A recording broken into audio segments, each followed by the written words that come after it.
எல்லாருக்கும் வணக்கம். நான் ஓம் பிரகாஷ் பேசுகிறேன். இது வரைக்கும் நீங்கள் இந்த சேனலை சப்ஸ்கிரைப் பண்ணலாம், சப்ஸ்கிரைப் பண்ணிக்கோங்க. அது மட்டும் இல்லாமல் பக்கத்தில் இருக்க பெல் பட்டனையும் கிளிக் பண்ணி வச்சுக்கோங்க. அப்போ தான் நம்ம சேனலில் போகிற எல்லா வீடியோஸும் வந்து உங்களுக்கு நோட்டிஃபிகேஷனில் காமிக்கும். வீடியோவில் நம்ம என்ன பார்க்க போகிறோம் அப்படின்னா, கும்ப ராசியில் பிறந்தவங்களுக்கு 2024ஆம் ஆண்டு மே மாத ராசி பலன்களை பற்றி நம்ம தெளிவாக பார்க்க போகிறோம். இந்த மே மாதம் 2 கிரகங்கள் ரொம்ப சாதகமாக இருக்குது. அதனால உங்களுக்கு என்னென்ன பலன்கள் கிடைக்க போகுதுன்னு சொல்லி தெளிவாக பார்க்கலாம். அதோடு மட்டும் இல்லாமல் இந்த மாதத்தில் உங்களுக்கு கிடைக்க போகிற ஏற்ற இறக்கங்கள் என்னென்னு சொல்லி தெளிவாக பார்க்கலாம் வாங்க. கும்பராசி. கும்பராசியோட அதிபதி யாருன்னு பார்த்தீங்கன்னா சனி பகவான். கும்பராசி காலபுருஷனுக்கு லாபஸ்தானமா வருதுங்க.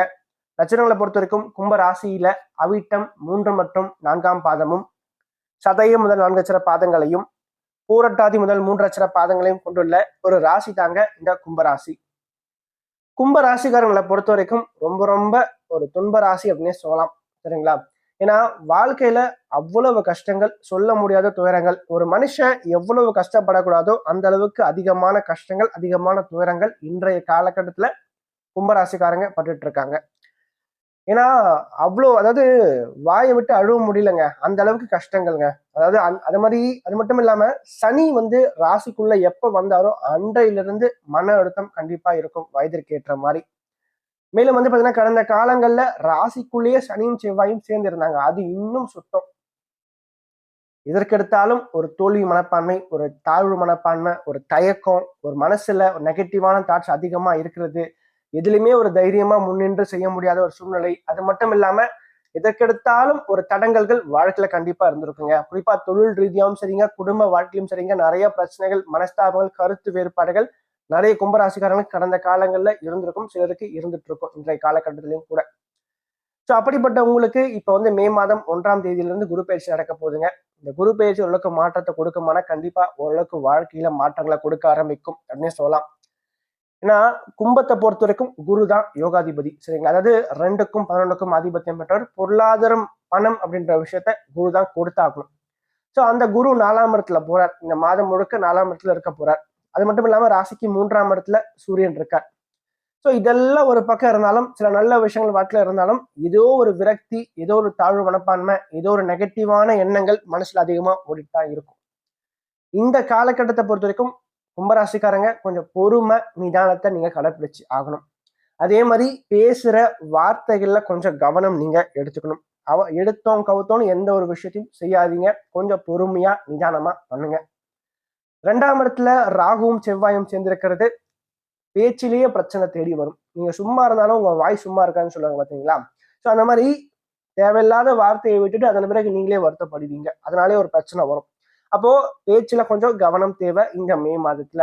2வது விஷயம், குடும்ப வாழ்க்கையில கொஞ்சம் விட்டு கொடுத்து போங்க, அனுசரிச்சு போங்க. என்னடா இவன் நெகட்டிவாவே சொல்லிட்டு இருக்கான், நல்ல விஷயமே கிடையாதுன்னு சொல்ல யோசிக்காதீங்க. நல்லது நான் சொன்னாலும் சரி, சொல்லலனாலும் சரி, கண்டிப்பா நடக்கதான் போகுது. சரிங்களா? நல்ல விஷயத்த பத்தி நீங்க யோசிக்க வேண்டிய அவசியமே கிடையாது. அது எப்படி நடக்கும், என்ன நடக்கும்னு சொல்லி யோசிக்க வேண்டிய அவசியம் இல்லை. நல்லது கண்டிப்பா நடந்து தீரும்.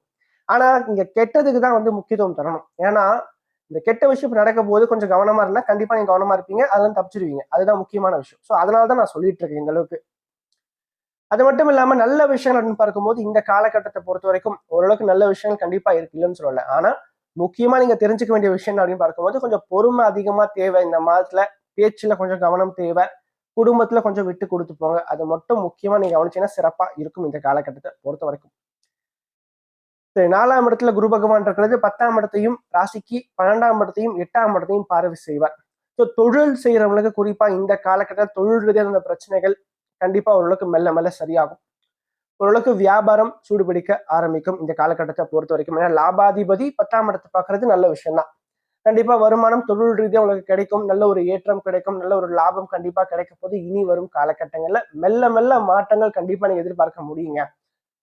அதே மாதிரி இந்த காலகட்டத்தை பொறுத்த வரைக்கும் மாணவர்களை பொறுத்த வரைக்கும் படிப்பு ரீதியான முன்னேற்றங்கள் கண்டிப்பா உண்டு. ஸ்டடீஸை பொறுத்த வரைக்கும் நல்ல ஒரு இம்ப்ரூவ்மெண்ட் இருக்கு. ரொம்ப நாள் படிக்காம இருந்தவங்க, மந்தமா இருந்தவங்க கூட நல்லா படிக்க ஆரம்பிச்சிருவாங்க. அதே மாதிரி எக்ஸாம்லாம் ப்ரிப்பேர் பண்ண ஆரம்பிச்சிருவாங்க இந்த காலகட்டத்தை பொறுத்த வரைக்கும். அதே மாதிரி எக்ஸாம் எழுதி முடிச்சு ஒரு ரிசல்ட்ஸ்க்காக வெயிட் பண்றவங்க கண்டிப்பா நல்ல ஒரு பாசிட்டிவான விஷயங்கள் வாழ்க்கையில காத்துட்டு இருக்கு அப்படின்னு சொல்லலாம் இந்த காலகட்டத்தை பொறுத்த வரைக்கும்.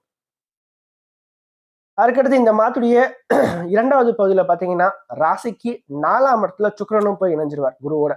அது ரொம்ப சிறப்பான ஒரு அமைப்பு. இந்த காலகட்டத்தை பொறுத்தவரை கும்பராசிக்காரங்க சொந்தமா வீடு வாங்குறது அல்லது வீடு கட்டுறது தாராளமா பண்ண முடியும்.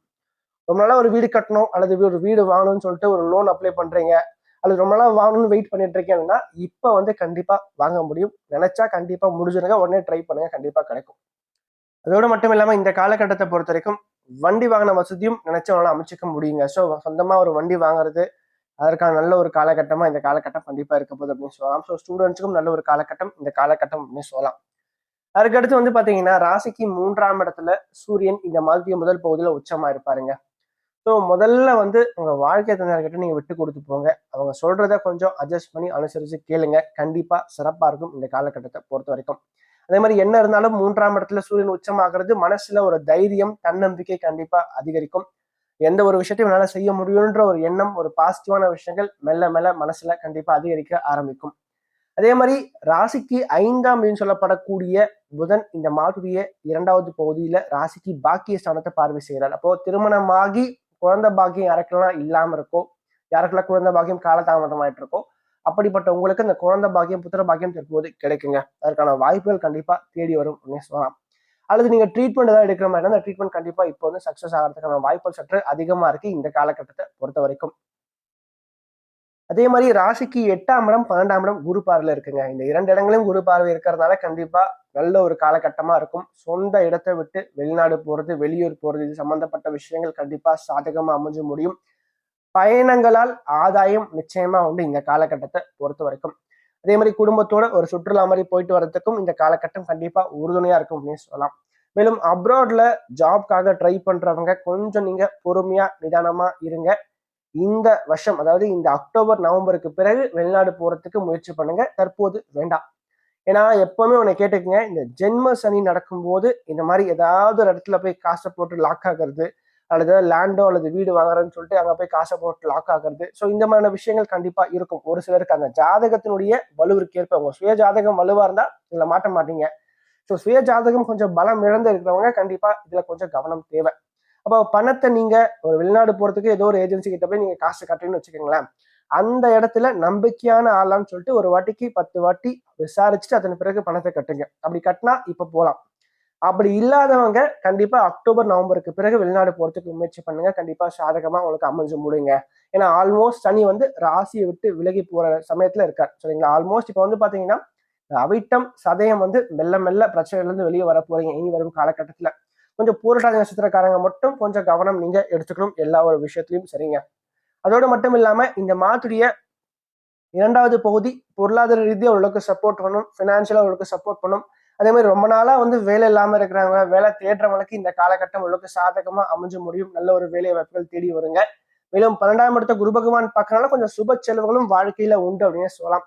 வாழ்க்கைக்கு தேவையான சில அத்தியாவசிய செலவுகள் கண்டிப்பா காத்துட்டு இருக்கு. சரி, இந்த மாதம் குறிப்பா 2 கிரகங்கள் ரொம்ப வலுவா இருக்கு, ரொம்ப சப்போர்ட்டிவா இருக்கு. அது யார் அப்படின்னு சொல்லி பார்க்கும்போது முதல்ல வந்து சுக்கிரன். சுக்கிரன் ரொம்ப நல்லா இருக்காரு இந்த மாதத்தை பொறுத்த வரைக்கும். கும்ப லக்னம், கும்ப ராசிக்கு அவர் தான் முழுக்க முழுக்க யோகாதிபதி. சரிங்களா?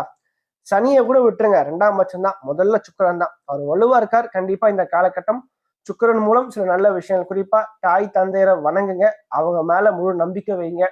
கண்டிப்பா நல்ல மாற்றங்கள் கண்டிப்பா வாழ்க்கையில உண்டு அப்படின்னு சொல்லலாம். ஒரு அட்வைஸை கேட்டு நடக்கும்போது வாழ்க்கையில நிறைய நல்ல விஷயங்கள் கண்டிப்பா நடக்கும். 2வது வந்து பாத்தீங்கன்னா புதன் ரொம்ப நல்லா இருக்காரு இந்த மாதத்துல. சரி, அதாவது 2வது பகுதியில இருந்து புதன் நல்லா வலுவா இருக்கார். அப்ப இந்த காலகட்டத்தை பொறுத்த வரைக்கும் குலதெய்வ வழிபாடு நிச்சயமா நல்ல பலன்களை கண்டிப்பா உண்டு பண்ணி கொடுக்கும். உங்களோட பிள்ளைகள் பூர்வீக சம்பந்தப்பட்ட உறவுகளாலும் சில நல்ல விஷயங்கள் காத்துட்டு இருக்கு. ஸோ அதுல வந்து நிறைய பாசிட்டிவான விஷயங்கள் நீங்க எதிர்பார்க்கலாம். அதே மாதிரி இந்த காலகட்டத்தை பொறுத்த வரைக்கும் உங்க மேல நீங்க நம்பிக்கை வைங்க. கண்டிப்பா வாழ்க்கையில வெற்றி பெற முடியும். நான் சொன்ன மாதிரி கொஞ்சம் விட்டு கொடுத்து போங்க, அனுசரிச்சு போங்க. வாழ்க்கை சிறப்பா இருக்கும். அதற்கடுத்து சந்திராஷ்டம நாட்களை பொறுத்த வரைக்கும் மே மாதம் 18ஆம் தேதி காலை 4:30 மணி முதல் மே மாதம் 20ஆம் தேதி மாலை 4:50 வரைக்கும் சந்திராஷ்டமம் இருக்கு. இந்த காலகட்டங்கள்ல சந்திரன் உங்க ராசிக்கு 8ஆம் இடத்துல போய் மறைவார். சந்திரன் எப்பவுமே 8ஆம் இடத்துல போய் மறையும் போது என்ன ஆகும்னா கும்பத்தை பொறுத்த வரைக்கும் அவங்க கேதுவும் சேர்ந்திருக்காரு கூட.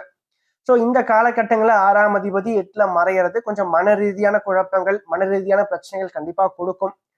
ஏதாவது நடக்காத ஒரு விஷயத்த நீங்களே போயிட்டு இப்படி நடந்துருமோ அப்படி நடந்துருமோன்னு சொல்லிட்டு மனசுல போட்டு குழப்பிட்டு இருப்பீங்க. ஸோ அதனால கொஞ்சம் தவிர்க்கிறது நல்லது. முடிஞ்ச வரைக்கும் மனசுல நேர்மறையான பாசிட்டிவான எண்ணங்களை அதிகமா வளர்த்துக்குங்க. இந்த நெகட்டிவான எண்ணங்களை மனசை விட்டு முதல்ல வந்து விலக்கி வைங்க. ஸோ இந்த காலகட்டங்கள்ல கோயிலுக்கு அதிகமா போயிட்டு வாங்க. சரிங்களா? கண்டிப்பா நல்ல மாற்றங்கள் உண்டு. குறிப்பா குலதெய்வ வழிபாடு அதிகமா மேற்கொள்ளுங்க கும்பராசிக்காரங்க. அதோடு மட்டும் இல்லாம முடிஞ்ச அளவுக்கு இந்த ஏழை எளியோர் மாற்றுத்திறனாளிகளுக்கு ஒரு வேளை சாப்பாடாச்சும் வாங்கி கொடுங்க. கண்டிப்பா வாழ்க்கையில நிறைய நல்ல விஷயங்கள் நடக்கும்.